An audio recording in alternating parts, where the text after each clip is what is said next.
By the next morning, Briar Hollow didn't feel like a town anymore.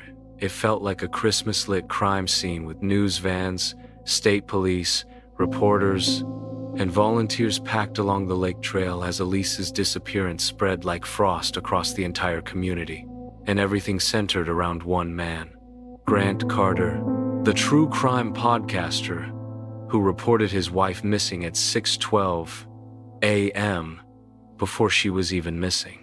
Police pulled neighborhood camera footage from 2 streets leading toward the lake, and at 6:38 a.m. they confirmed Elise walking toward the trail, moving like a woman who had no idea her husband had already called 911. 2 houses behind her, a tall figure appeared in one of the grainy videos, steady and quiet, following the same direction, and when police enhanced the footage, their stomachs dropped. The figure looked like a man with broad shoulders holding something dark in his hand, something that resembled a cord. And later, detectives realized the corded phone from Grant's office was missing. When confronted again, Grant didn't ask how the search was going. Instead, he asked, "Do you think she staged this?"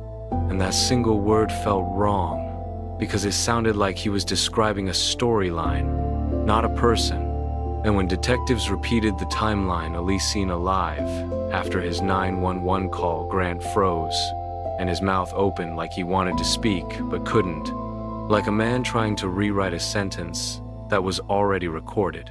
Detectives played his 911 call again, and there it was. The dispatcher asked when he last saw Elise, and Grant answered, "Last night, not this morning," which made a story impossible because she had been seen alive after the call, meaning Grant had lied to police within minutes. So, detectives followed the data. Grant's cell phone GPS showed him outside near the garage at 6:10 a.m., then the 6:12 a.m. 911 call, then the 6:14 a.m. podcast upload, but the creepiest ping came at 6:16 a.m. Grant's phone appeared near the lake trail, right where Elise would later be seen walking, and then his phone went dark for 6 minutes, as if it had been turned off before reappearing, moving quickly back toward home. Police got a warrant and searched his car, and in the trunk beneath an emergency blanket they found Elise's missing coat folded like it had never been worn, and that alone was damning. But what destroyed Grant completely was what they found on his laptop, a folder titled Script Ideas with a document named E-Version B, and inside was a structured outline written like content, not like grief. 6:12 a.m. report her missing. Dispatcher says 24 hours, insist danger, neighbors see her later equals confusion. Episode uploads 6:14, perfect hook. How did he know? Push. I warned them. And at the bottom, one line that made investigators go cold. The girls can't be in the house. Sleepover equals cleaner story.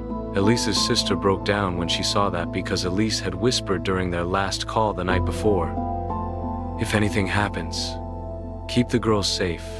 And the call ended abruptly. On day 3, the search team found Elise's gym bag near the far bank of the lake. It had been missing ever since day 1. Inside was her shoes jacket, and a recorder in a plastic bag hidden in a pocket. It had a 14-second voice memo filled with static and Elise's trembling breath, and behind her, Grant's voice clear as day saying, "Smile, Elise," just like the podcast. Before the recording cut off, Grant was arrested that afternoon, and as the town watched him led away in handcuffs, one reporter called out, "How did you know she was missing?" And Grant paused, turned, and said softly, "I didn't know," then smiled and added, "I just needed them to believe it." And that's when everyone understood this wasn't just a disappearance. It was a performance. And the next morning, at exactly 6:12 a.m., subscribers received one last notification from his channel. Northline Files uploaded a new episode titled The Day She Disappeared. But when they clicked it, there was no audio, just silence.